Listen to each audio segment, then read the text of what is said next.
Most beautiful.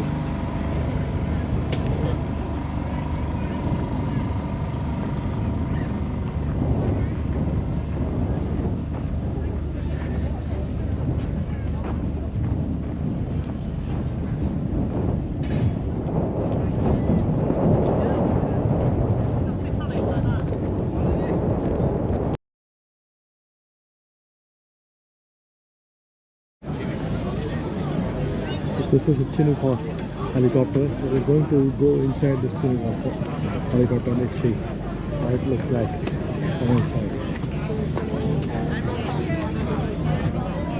Here's the Chinook helicopter.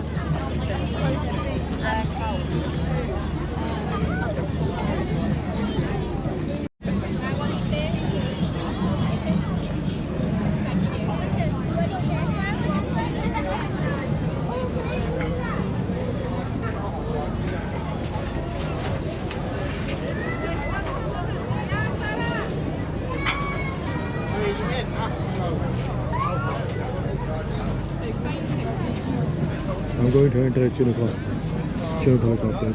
That's still in use.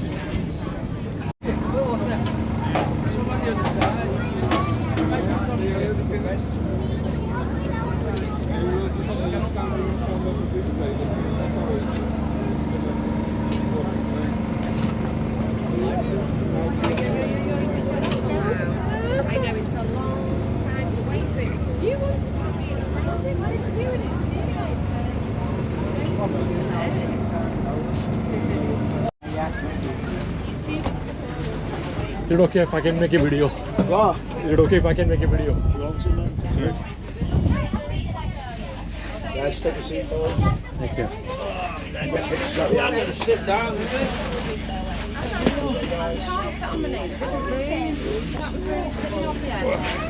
Yeah, squeeze up, squeeze up. She stood up and then she lost her space. Oh, can you move up, please? Sorry, so sorry. There you go, go ahead. Just check with me, you guys.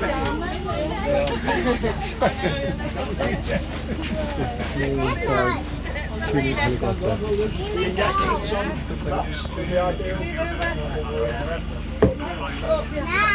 No. Can you see out the windows now?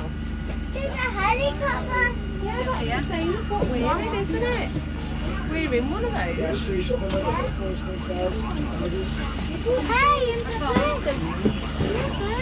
okay, so now tell me to move up.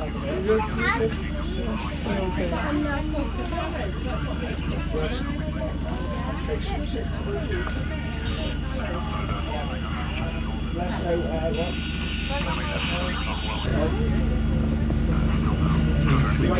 why the fire. Right, we're tight, we're good, we're all good. Last but not least of the day, you can sit on that step if you'd like, mate. On Sam. Welcome to Chinook, guys. Apologies for the voice, I've been doing it for 2 days, so it's absolutely gone, so it might be going up and down for your amusements. I'm Corporal Marsden, this is Corporal Wells. We're still currently serving, so if you want any questions at the end about the RAF in general, about the Chinook itself, I'm sure we'll be able to answer it to the best of our ability. We're just going to give you a little bit of an introduction on the Chinook. Obviously we can't speak about it all day, wish we could, but we can only give you a little brief overview. So the Chinook then, its main role is basically cargo, so shipping people or cargo from places A to B.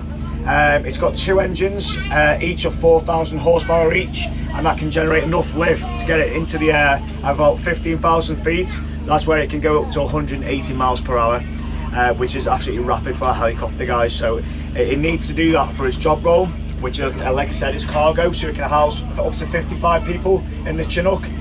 This one itself is only a replica, it's only 80% size, so the actual Chinook itself is a little bit bigger. Like I said, it can do cargo. The cargo itself can be either in the actual fuselage or it can be underslung, using like slings and winches like that. One of the cool things about the Chinook is that it can actually lift itself. So the way they do that is that basically if a Chinook goes down the combat area or it's broken down, we can use another Chinook to basically use the slings to pick it up. We would have to take the rotors off of that, and then we take it back to base and try and maintain it and try and fix that aircraft. So that's a really good capability that we need. One of the benefits of this aircraft being able to do that is that we can use it for other reasons, can't we? So, for example, humanitarian aid. So we can use it for wildfires. So, for example, we can basically get a massive bucket underneath the fuselage on the slings, and what we'll do is then dump it into a body of water, take that to the place where the wildfire is, and put the wildfire out. We can use it for floods.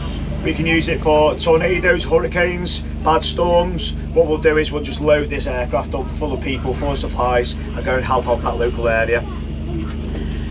So it obviously is an aircraft in the military, so we need to go into combat areas. One of the ways that we can kind of protect ourselves in here is the weapon systems on board.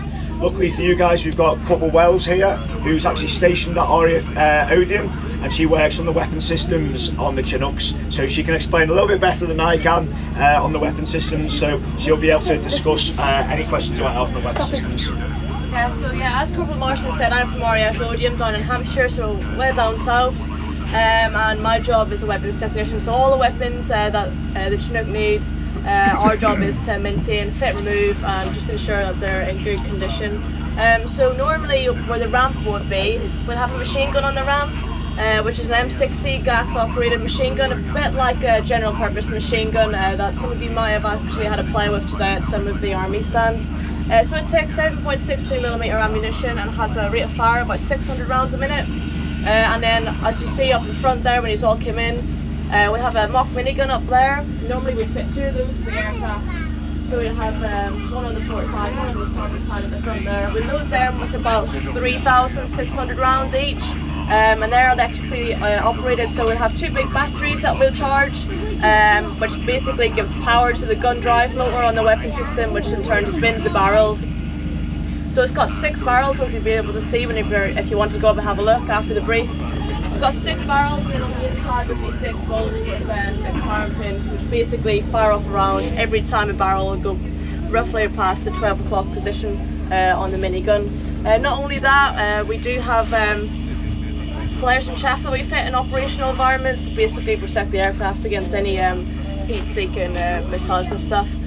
So for the rate of fire for those miniguns, does anyone want to have a guess at how many rounds a minute it fires? Just shout out whatever answer you think. 5,000.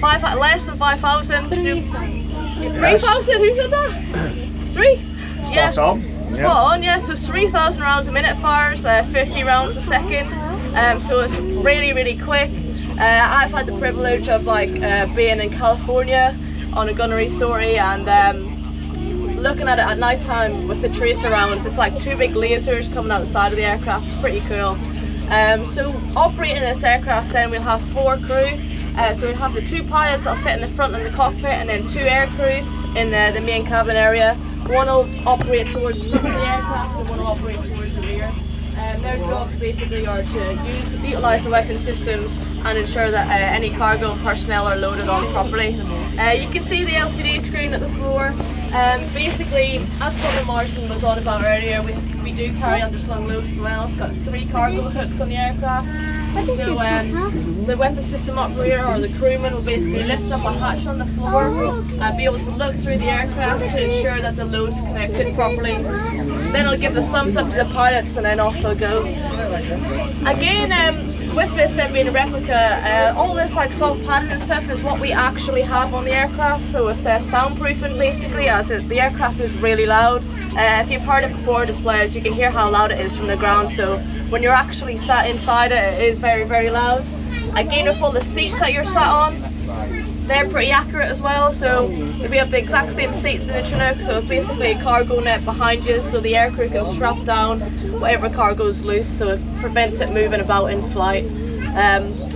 So yeah, I wish I could talk more, but unfortunately we only have a set amount of time to be able to talk today. But if you've got any questions, just speak to myself or Corporal Marston. We've been in quite a while. I've worked across 2 platforms, so I've gone on Typhoon as well. That was in the display earlier, so I worked on that for 5 years. So if anyone's got any questions, please feel free after the brief finishes. So yeah, basically go ahead, take photos of the minigun, take photos of the cockpit. We're not allowed to sit in the seats, unfortunately, so apologies for that. But once you're finished, just please exit via the rear and have a safe journey back home. There you go, Sienna. We're going to go this this way, This is the Chinook helicopter driveway. It's beautiful. That's the driving seat. Mama, Mama, she has to do it. Let's have a look. No, Mama, she has to do it. Hassan! Hassan, tell Mama. And these are the